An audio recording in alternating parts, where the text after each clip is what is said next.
This is one of the tougher poems in the anthology collection and the one that causes people the most trouble because it can seem quite difficult initially to figure out what is going on. Even the title is very enigmatic. You will know when you get there, poses a series of questions, doesn't it? Almost nothing is explained. Who is you? Why will you know when you get there? What are you going to know? When are you going to get there? And where is there? So the title is mysterious and intriguing. And then when we actually get to the poem itself, it's a long time and it takes a lot of hard work before we start to get some answers to these questions. One thing to note about the way the setting is established, the way the atmosphere is established at the beginning, is that it is liminal. Now, a limen is a threshold. So it's when you're in a crossing over state between two different regions. Think of it as crossing through a doorway, and that's an important image for this poem because it concludes with the image of a door slamming in the last lines. Remember, at the end of a poem, you'll normally find an image that helps you to figure out what its overall meaning or message is. So the image of a door gets us thinking about moving from one place to another. And what those places are, we're unsure of.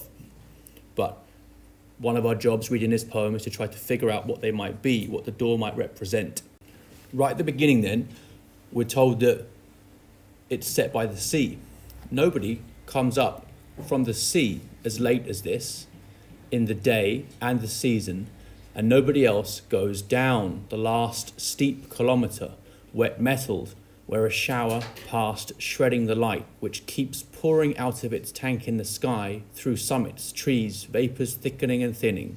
That's the first sentence, going all the way from nobody down to thinning. So just mark that as a sentence. Let's look at some of the thresholds we've got then. The first one is between land and sea. We've also got the idea of coming up versus going down. Then you've got between day and night, another threshold, and between one season and the next as well.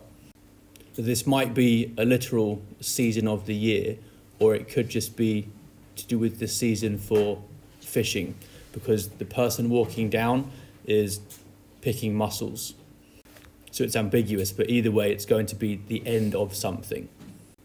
It's also the very last steep kilometre, which is another way of enforcing the fact that we're at the end of something, the last bit of land before the sea.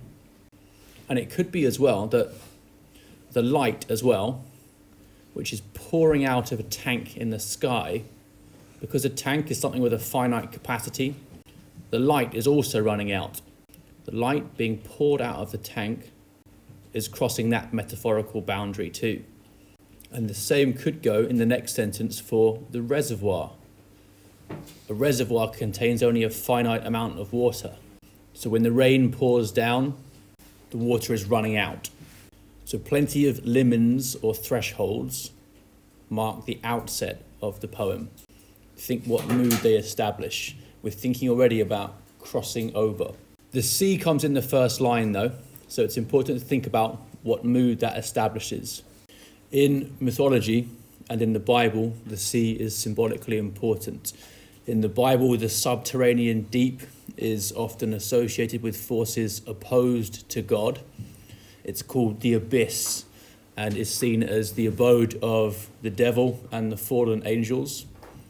In 1 Enoch, for example, the valley of rebellious angels is described as a convulsion of waters and fiery molten metal. And Christ's post-resurrection descent into Hades is linked with the deep as well in Romans 10:7 and Peter 3:19-21. In some romantic poetry as well, like Byron's Manfred, for example, there's a description of the white and sulphury mists rising like foam from the roused ocean of hell. And even in everyday language, we have phrases like feeling all at sea to describe someone being lost or without bearings.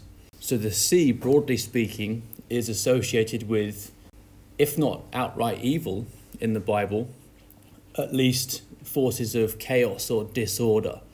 Don't know if you've seen the film Aquaman, but they dive down into the trench. That's what this is a picture of here. And right at the deepest part of the ocean, that's where you've got all these demon-like creatures. So the sea is a place of darkness or mystery, is common even in popular culture as well. So that's the place that we're moving towards in the poem at the beginning.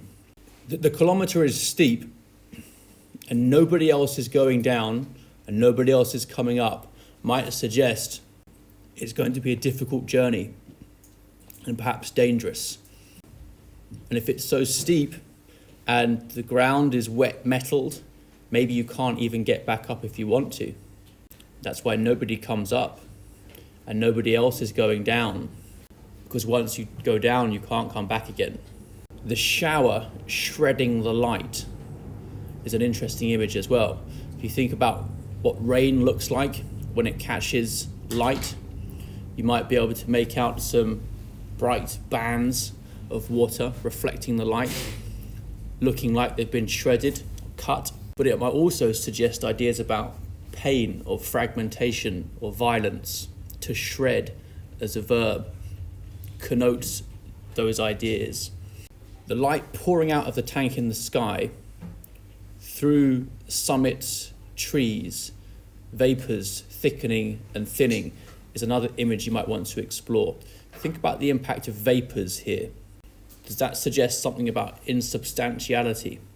Perhaps you might argue that if you imagine it visually, it creates an ethereal or ghostly or spooky atmosphere. So our first sentence establishes the mood. There are some symbolic details in terms of the way the physical scenery is described, and it gets us thinking about thresholds in lots of different ways. It's also got that symbolically important reference to the sea. Too credibly, by half celestial, the damned reservoir up there keeps emptying while the light lasts over the sea, where it gathers the gold against it. Just mark the second sentence ending there before light. So we've got two fairly long opening sentences, and I'm going to call that the first third of the poem. It doesn't matter when you split the poem into three sections, beginning, middle and end, which is what you're advised to do in the learner's guide from the exam board. It doesn't matter whether or not they are the same length, and you can split sections in between stanzas. So I've just chosen first two sentences as my first section. Celestial can refer to the sky, but it also suggests something heavenly as well. So bearing in mind that we are thinking about thresholds and also the sea and the idea of going down and the descent that could be dangerous, we want to try and start linking these different references together and reading them in context rather than isolation. I also think that the damned here, because of the run online, if you're just listening to this rather than reading it on the page, too credibly by half celestial, the damned, you don't know whether that is D-A-M-M-E-D or D-A-M-N-E-D, as in damnation. So it's called a homophone. Homophone. It's when two words are spelt differently but sound exactly the same. And poetry really is an oral, O-R-A-L, art originally. So it's something you listen to rather than just read on the page like a newspaper. So the impact of the run online here, the damned reservoir, means that there's an ambiguity being exploited through the sound of the word. Heavenly then for celestial, and then damned can connote the opposite, as in hellish. Is the damned, in that sense of the word, N-E-D, the you who goes down, the you going down to the sea, where you can't come back up from, and where the kilometre is so steep and the ground is like wet metal? Is he damned because it's so dangerous? Just a reading that's perhaps worth exploring. The dammed reservoir up there keeps emptying while the light lasts over the sea. Remember, we're looking at the crossing over point between day and night. This is just the fading of light at the end of the day. And I don't know if you've watched a sunset over the sea, but here it's described as gathering the gold against it. This is an allusion to another poem, Ezra Pound's Cantos. And what it's describing is how, as the atmosphere darkens, the last little bits of light seem to be increasing in intensity on the surface of the sea. Because it's getting darker, the light that is left seems to burn brighter. The gold there is the metaphor that you want to explore for how the light appears. It might connote ideas of value as well, being precious and beautiful. One way to understand this is in a you don't know what you've got until it's gone way. Only as the light is fading do you suddenly notice it and see it stand out against the gathering darkness. You also need to be thinking about light versus dark in symbolic terms as well, because of how the poem is structured, using patterns of imagery. This poem reminds me of the painting by the German romantic landscape painter Caspar David Friedrich called The Monk at Sea. Here you've got a solitary monk standing on the beach at the water's edge, and we've got this sense of infinity beyond, and you have the light in the sky above. Perhaps that's a bit like a celestial, and we've also got the gathering gloom and darkness beneath. Just like the man in the poem, he is also on the threshold or the limen between land and sea, and we've also got this sense of the divide between light and dark too. Then we get some more details about the light.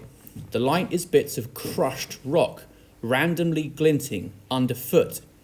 The crushed rock could be connected to earlier, where the light was shredded and crushed, both suggesting disorder or fragmentation. The fact that it's randomly glinting underfoot might add to the growing atmosphere of disorder or discomfort. There's something unnerving about it. Wetted by the short shower. Remember we had wet metalled earlier? Now the crushed rock is wetted again. Dangerous underfoot, as well as glinting. And down you go. And so in its way does the sun, which gets there first. So the descent of this you, we're not sure who that is. On the face of it, it's just this man going down, being commented on by the speaker of the poem, who is watching. But on a deeper level, I think, the you ultimately is also the reader. This poem, because the man is unnamed, reaches beyond itself. The anonymity of the man, and also of the boys perhaps, implies a kind of universality. It's a bit like in fairy tales, where the characters don't have names because they could be anybody, maybe even everybody. So we'll talk a little bit more about the boys in a second. So down you go, and so in its way does the sun, which gets there first. Does this mean that the sun, getting there first, goes down, night falls, before he actually reaches the water's edge? It drops beneath the sea, drops beneath the horizon. The sun descends faster than he does. Note how down was in line 2, and now we've got it again here. So the image of the descent is repeated, helping to structure the poem, making it symbolically important. Boys, 2 of them, turn campfire-lit faces. A hesitancy to speak is a hesitancy of the earth, rolling back and away behind this man, going down to the sea with a bag to pick mussels, having an arrangement with the tide, the ocean to be shallowed, 3.7 meters, 1 hour's light to be left, and there's the excrescent moon sponging off the last of it. Note how the sentence ends there after it. So this is quite a long sentence from boys down to it. And what are the boys doing? They seem a bit nervous. Hesitancy to speak, that's another threshold between silence and speech. Do they represent youth or childhood? Is that what they could symbolize? And they are watching this man, representing old age perhaps, as he goes down to the sea, which at the end of the poem, because of the door slamming and the surge black fissure that you go into, could perhaps represent death. But you need to think about the boys and the man as contrasting, because they seem nervous. A hesitancy to speak is a hesitancy of the earth rolling back and away behind this man. So the earth and the boys are both separated from the man. The boys won't speak, and the earth rolls back and away like it's separating from the man as he walks down to the sea. So we talked earlier about some of the imagery at the beginning being liminal. Now it seems as the earth goes back and away from him that he is separating from it, crossing over the boundary as he gets closer and closer to the sea. What the arrangement with the tide is, we're not sure. It might just be that he's calculated exactly when he needs to be there to be able to get the mussels, because there's a precision to 3.7 meters suggesting that it has to be just right. That's when he'll be able to get them. Arrangement could also suggest the idea of fate or destiny, if we're thinking of the sea and the tide in a more symbolic way. So we really are now at the end of the day, just 1 hour's light to be left. Remember, the sun's got down to the water first, so it's almost gone. Then we get the image of the excrescent moon, which literally means that the moon is no longer waxing. It's arrived at its full size. It could even suggest actually a kind of immoderate growth or overflow, like the moon seems abnormally large. And if it is no longer waxing, then it's on the threshold of waning, which is of course another limen in the poem. And we'll talk more about this related to the moon later. In everyday language, excrescence also suggests the idea of revulsion or disgust. So that's an interesting idea to consider at this point because of how it affects the atmosphere. The run on line, and there's the excrescent moon, also creates some tension or suspense because we're not sure what the adjective is describing until moon comes in afterwards. The adjective excrescent can mean redundant or superfluous. So one thing we might be thinking at the end of the line, and there's the excrescent, is that it might apply to the man himself as he's walking down. At the end of his life, is there a sense in which he is redundant, perhaps, in the language of the poem? It's time for him to cross over. It's time for him to leave the earth, rolling back and away from him. At the end of his life, his days are up, and anything beyond that constitutes an excess. It's a kind of unnatural growth, which is what excrescence can mean. When moon comes in, though, and we see that it applies to the moon, then we have to think about what the moon represents. In mythology, one legend connected with the moon was that there was treasured everything wasted on earth, such as misspent time and wealth, broken vows, unanswered prayers, fruitless tears, unfulfilled desires and intentions. In Ariosto's Orlando Furioso, Astolfo found on his visit to the moon that bribes were hung on gold and silver hooks, princes' favours were kept in bellows, and wasted talent was kept in vases, each marked with the proper name. Pope, in The Rape of the Lock, says that when the lock disappeared, some thought it mounted to the lunar sphere, since all things lost on earth are treasured there.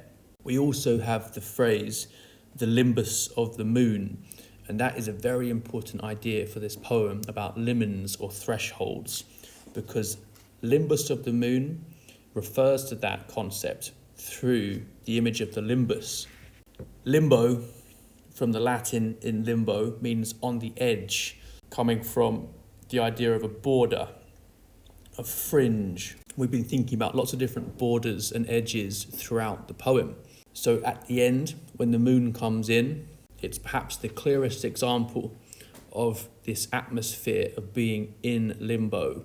And just afterwards, as the moon sponges off the last of the light, we get the climactic images involving a slamming of the door, suggesting that now the limit, the threshold, has been crossed and we're no longer in limbo.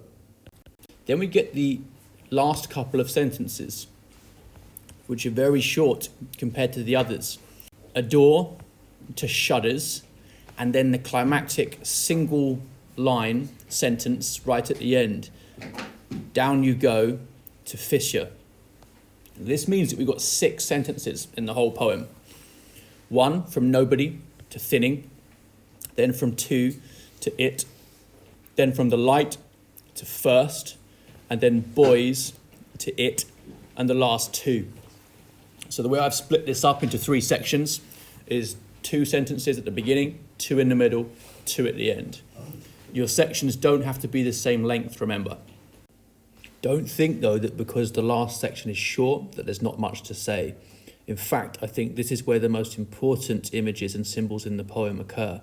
And the exam board is clear that the end of the poem is likely to include its most important moments. So it's very important that you leave time to analyse it carefully. Don't make the common mistake of writing too much about the beginning and the middle and running out of time on the end. The run-on line, as the door is introduced, creates some suspense and tension because we're not sure what the verb is going to be. A door, so here we're waiting for the grammatical unit to be completed. Subject, a door. Then the verb comes in, slams. This might hint at a sense of finality, perhaps even violence. We haven't had many sounds in the poem so far. If you go back through from the beginning, it's been mainly visual. But now when the slamming comes in, it has this jarring sense. The wave is heavy, reinforcing the sense of violence and weight in slams.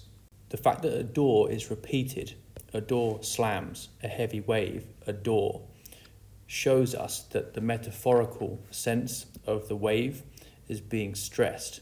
The door, because it's repeated, should give you a clue about its symbolism.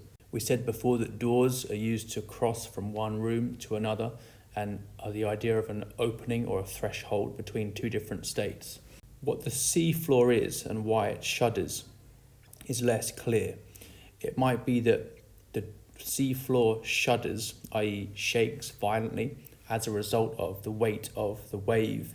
Shudders, though, could also suggest this idea of fear or terror, perhaps capturing the mood of the speaker as he watches this man going down into the sea, symbolically meeting his death because of the final image of the surge black fissure.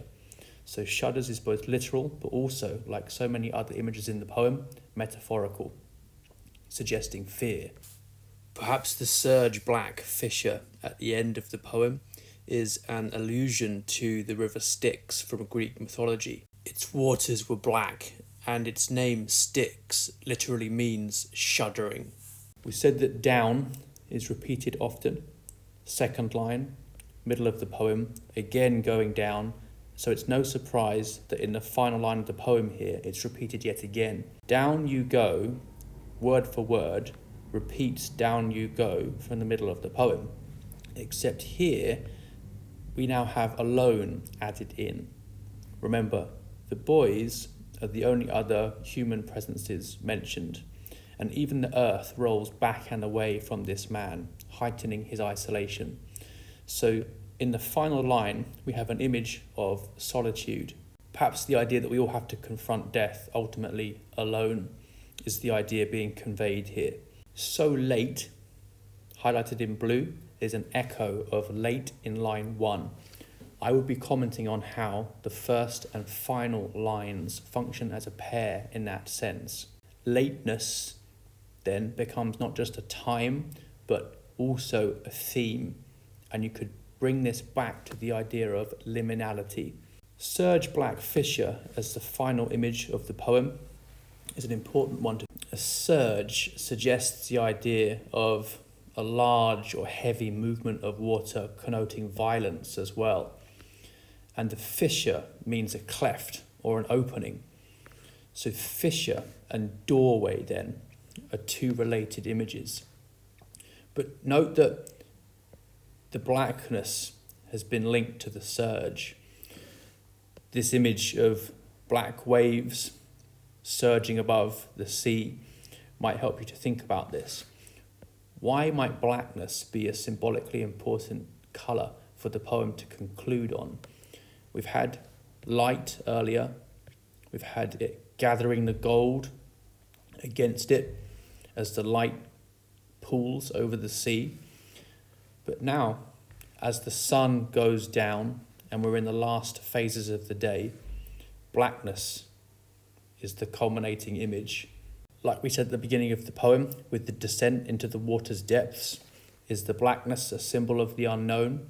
Does it create a mood of terror? Don't take the colour for granted. Talk about what mood or atmosphere you think it creates at the end, especially as it's not just a black fissure, but surge black. Is this conveying something about the violence and terror of death? You could comment on the sound effects here, perhaps exploring slams, sea, shudders, so and surge. The fact that these sentences are the shortest in the poem by far might give them a sense of finality, and they have extra power because they're understated.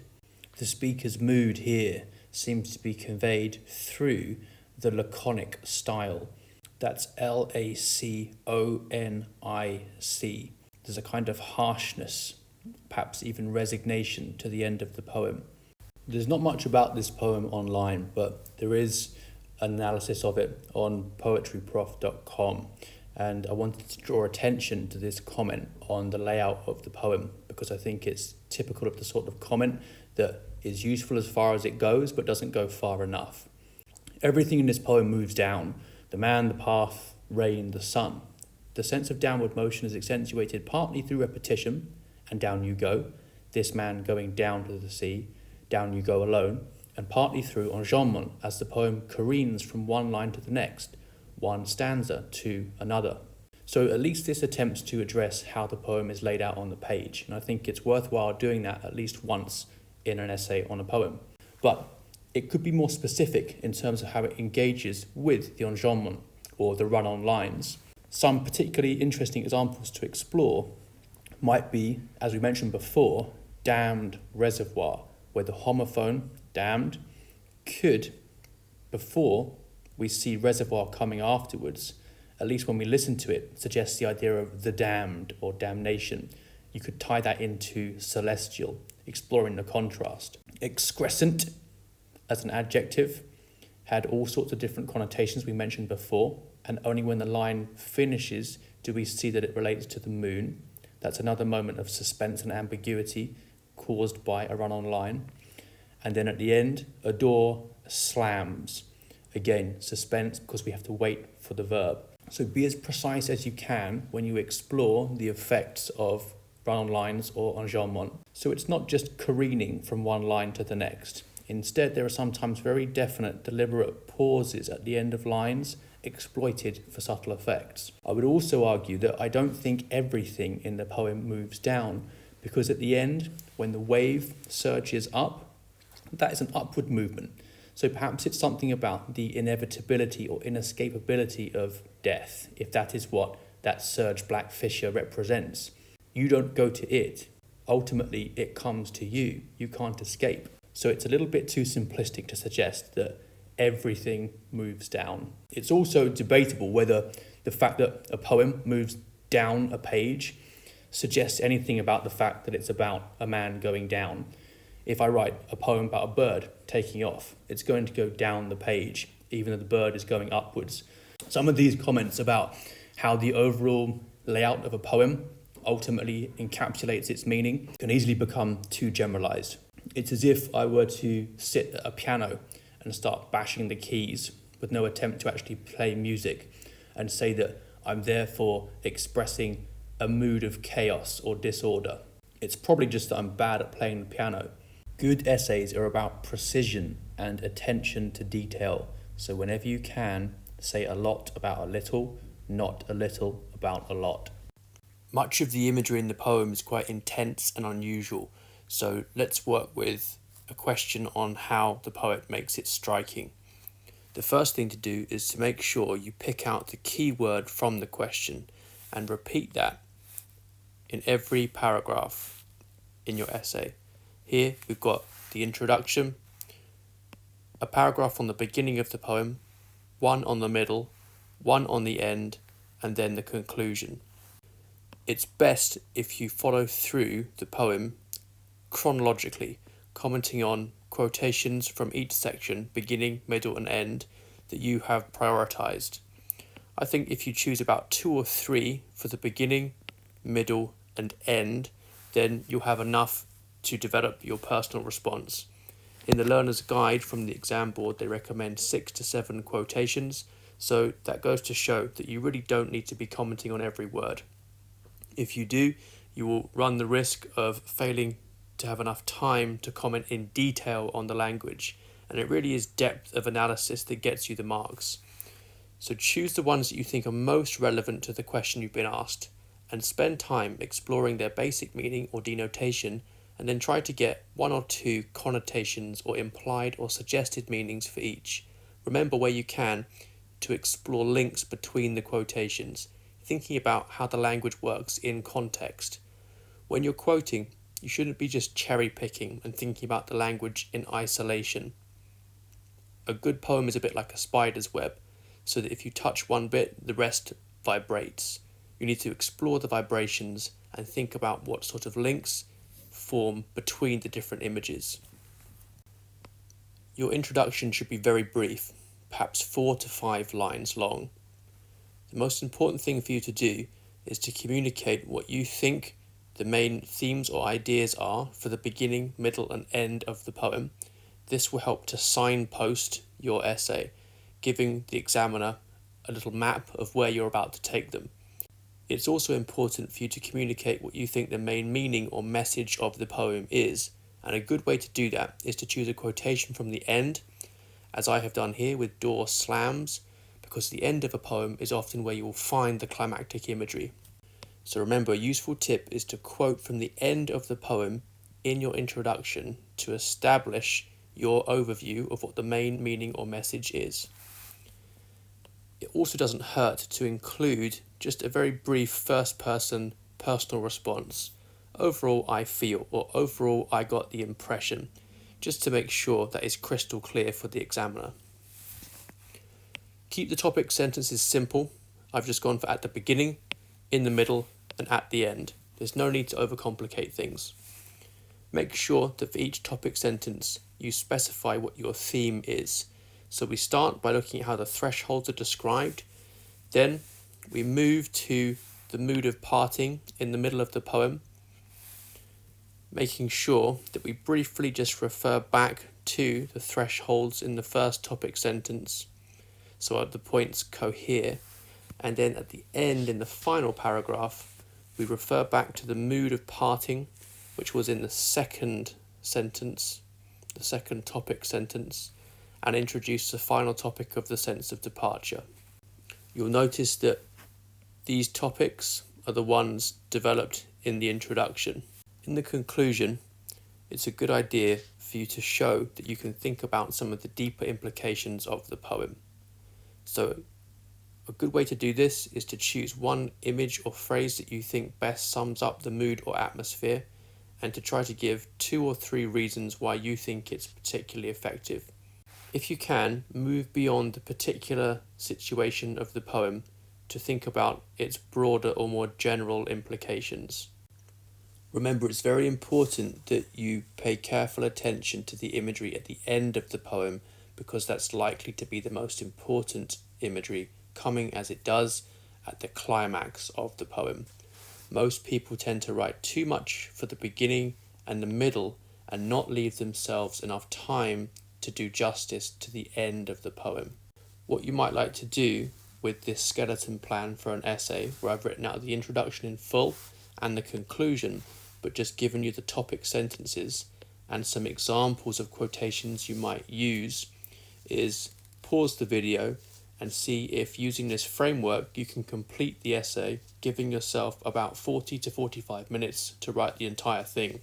What you could do is time yourself so that you spend about 10 to 12 minutes on the beginning, 10 to 12 on the end, and 10 to 12 on the third paragraph as well, and then allowing yourself 5 minutes for the intro and conclusion.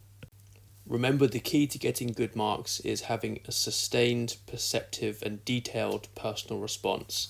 So for each of these 3 quotations per paragraph, beginning, middle and end of poem, you might like to try to give at least 2 to 3 points, looking at the basic meaning of the words, then thinking about their implications or suggestions. See if you can dig beneath the surface meaning to explore their connotations. Remember to use the words because, as and since to give reasons for your choices. This is striking because, this is striking as, this is striking since. You should also practice using phrases like could also suggest or could also be interpreted as. These will help you to explore alternative meanings and move you up the mark scheme.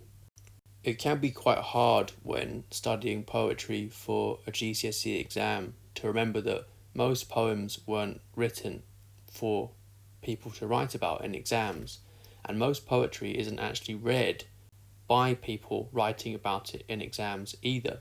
If you can for a moment imagine somebody writing it because they have a genuine problem to explore and somebody reading it for the same reason or just for pleasure, then that will help you to unlock some different perspectives to see the poem from, that will help you to consider the deeper implications. So this poem actually is full of deeper implications, and that surge black fissure at the end and the slamming door, by exploring death, addressing all of us. The you in the poem is ultimately you, the reader, because the surge black fissure is waiting for you and everybody you love. That might sound harsh, but it's a poem whose imagery goes all the way back, as we said before, to the river Styx, depicted here, and it also recalls the Epic of Gilgamesh and, in Beowulf, the lake where the water's surface burns with fire that Beowulf has to dive beneath to go and fight Grendel's mother. Freud and Jung both also wrote extensively about the sea in dream analysis, so there's plenty of symbolism and deeper implications for you to explore. Don't be the person who says that the poem is just about a man going to pick up mussels.